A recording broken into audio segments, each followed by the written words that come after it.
Hello and welcome to today's video. It is with shock and sadness that we learn of Catherine, Princess of Wales's cancer diagnosis. And may I just say, what a brave way she did this.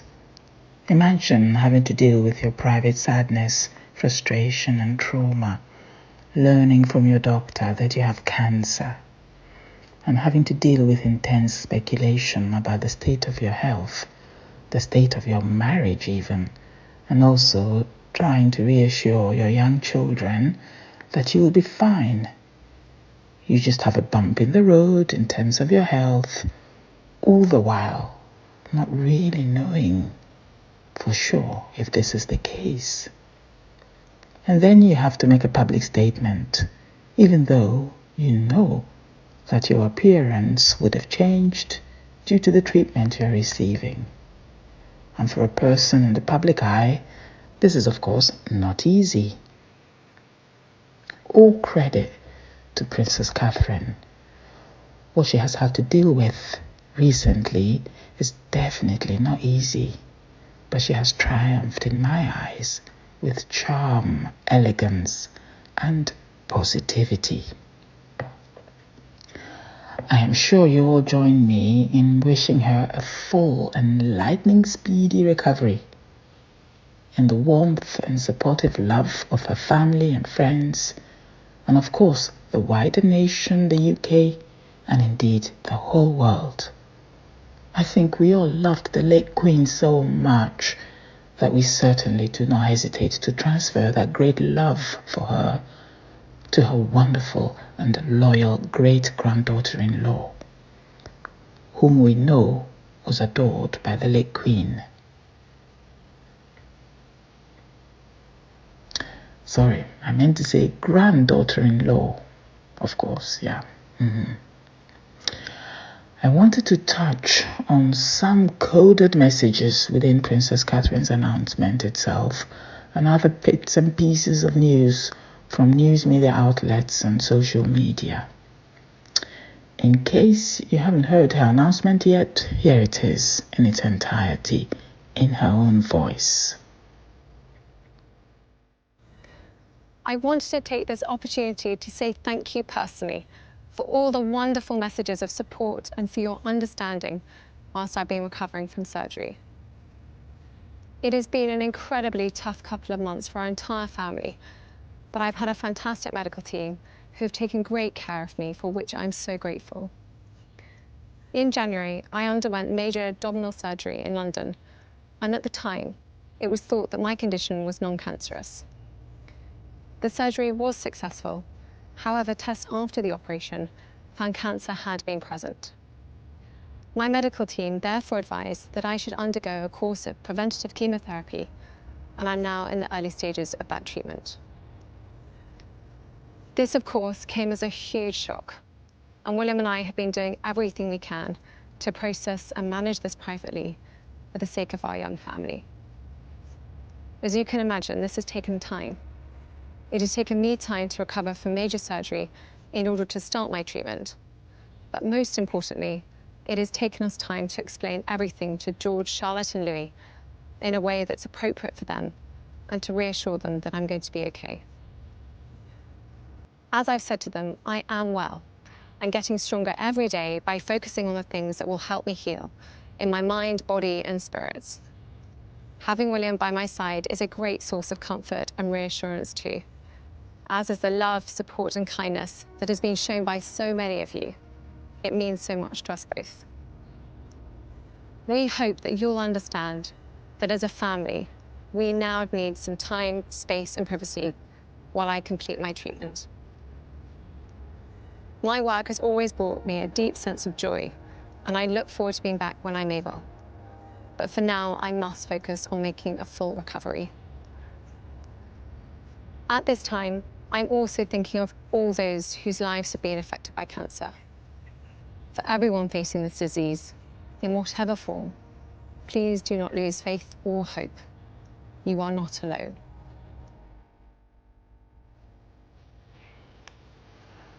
The bit I wanted to focus on here is the part where she states she simply went in for abdominal surgery, and that it was after this fact that cancer cells were detected. So it was a surprise diagnosis. Now, of course, this must have been a great shock. But let's move away from emotion 1 second and look at the grand scheme of things. The fact that the cancer was detected by chance is actually good news in a sea of bad news. It's a silver lining, in my opinion. Remember, this is what screening programs are for, to detect cancers that are not yet so advanced as to start causing symptoms. Colonoscopies for the over 50s, even those without a family history of colon cancer. Mammographies for women over 50 to detect early breast cancer, even those who don't have a family history. My own mother's breast cancer was detected in this way, and she made a good recovery simply because the treatment began very early. We have PSA, prostatic specific antigen blood test for men to detect early prostate cancer. I can't tell you how many prostate cancers I have detected in my own male patients due to this blood test alone, even before the gentleman starts to suffer from symptoms such as poor urine flow and getting up to 5 times a night to urinate. The point of these screening programs is to detect cancer early. Now, if you're in a position to have a part of your body tested for cancer, and this is routine after any operation or intervention where a surgical specimen is collected or a biopsy is taken, before you start to have symptoms of that cancer, then you are ahead of the game. This is great news because we know that the sooner we start treating a cancer, the better the prognosis. Princess Catherine mentions preventive chemotherapy in her statement. This is slightly confusing to doctors, I have to say. It's what we call a misnomer. What she's actually describing as preventative chemotherapy is what we describe as adjuvant chemotherapy. It simply means that after a definitive treatment such as surgery, and let me just make an important point here, which is, remember, she did not go in for cancer surgery. She went in for something else, which required a part of her abdomen to be cut out. We know this because part of that something that was cut out was later analyzed for cancer. So, after such a treatment, such as surgery, chemotherapy is added on to mop up any cancer cells which may be hanging around the body, to prevent them from taking hold and spreading around the body. Adjuvant is simply a Latin-based word meaning addition. So, adjuvant therapy is actually basically additional therapy to kill off some cancer cells lying around, just in case these start to cause problems, start to metastasize. It only needs one cancer cell to lead to a whole cascade of cancer cells multiplying everywhere. So, in this sense, preventive does not mean to prevent cancer, because after all, cancer has been diagnosed in this case. It simply means to prevent cancer spread. This is quite an important distinction. So, what type of cancer this is may be quickly evident, because we know that for various types of cancers, adjuvant therapy is done commensurate with that cancer, of course. So, the type of cancer this is may quickly become evident just by the length of the adjuvant therapy implemented. In colon cancer, for instance, it takes around 3 months. Now, I think given that there are only a limited number of possibilities for Princess Catherine's cancer, the exact diagnosis will soon come to light anyway. One thing I liked about her statement is that she mentions other people who may be suffering from and going through treatments for cancer, just like she is. How selfless of her. I can't tell you, when you're going through something as difficult as this, the last thing that comes to your mind is other people and how they are suffering. So I really applaud her for thinking about others in this difficult time for her. This is so heroic, in my opinion. This brings me on to my next point, which is, I don't think it'll be a huge problem for her if her exact diagnosis comes out. In any case, I think she may even divulge this information herself, as she has done with the diagnosis of cancer. She is such a positive and caring person. Naturally, I think it's in her nature that she will actually welcome the opportunity to use her own diagnosis to educate others, even to encourage others to get tested earlier, to take advantage of the various screening programs available. She has such a huge platform which she can always use for good. She's not someone who is wasting the opportunities she has, even in times of stress, which is currently the case.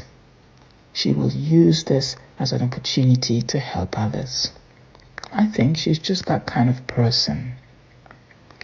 Having said that, there are many medical news outlets which have already pointed to particular illnesses, diseases, which could be the original reason why she had surgery. This includes the inflammatory bowel diseases.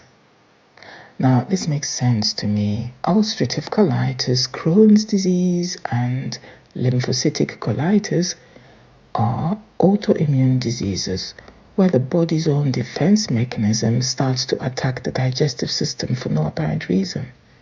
Sufferers are often slim, as you can imagine, because the gut is affected in various ways, leading to pain, diarrhea, bloating, etc.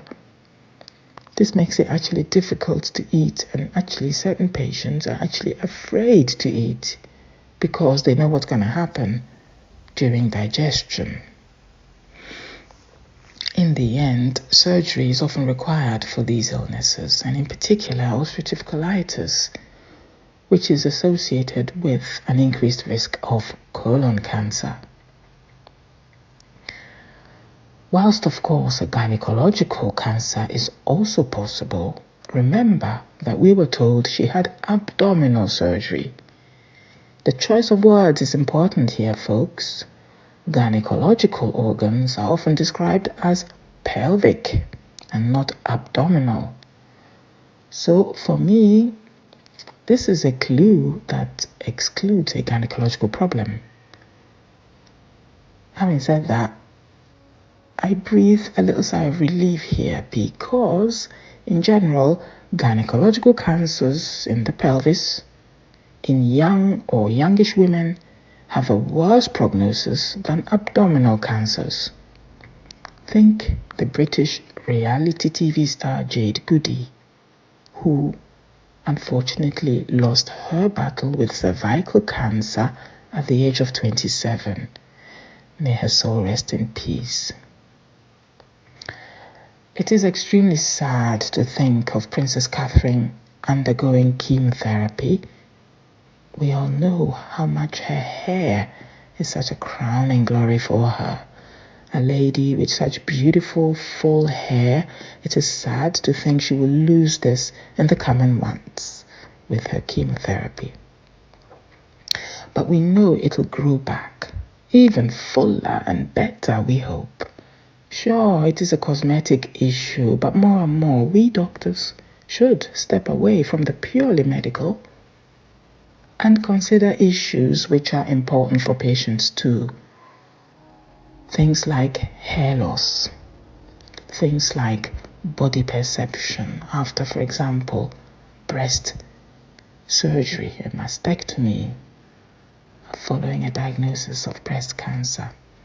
These are all things that are very important to the patient himself or herself, and it's good for us doctors when we are with the patient in such matters and not simply the choice of medication to give them, choice of chemotherapy, treatment timing, purely medical issues.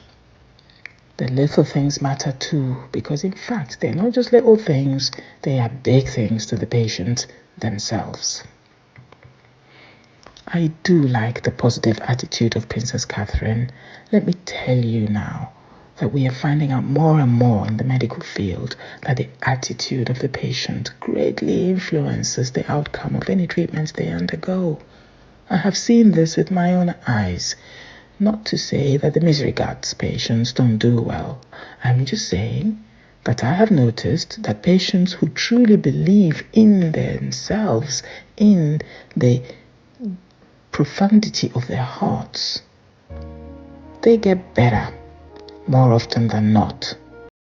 So it is very heartening to hear Princess Catherine say that she has told her children that she will be okay. That is important for the children to hear repeatedly, because there is nothing worse than a child who fears the worst at such an early age. That will color their view of life, well, for life. Let them know that mommy will be fine. There will be some rough patches ahead, but in the end, mommy will come out okay. Life is not always rosy, but in the end, everything will be all right. And on that positive note, I take a leaf out of Princess Catherine's book and end this video here. Do not hesitate to ask anything that pertains to this topic in the comment section below. Whilst I am not a specialist oncologist, I did spend 2 years of my training treating only cancer patients, so I feel more in tune with cancer medicine than most of my general practitioner peers. Until the next video, stay healthy. And if in doubt about a medical issue, well, I am here. Ask a doc.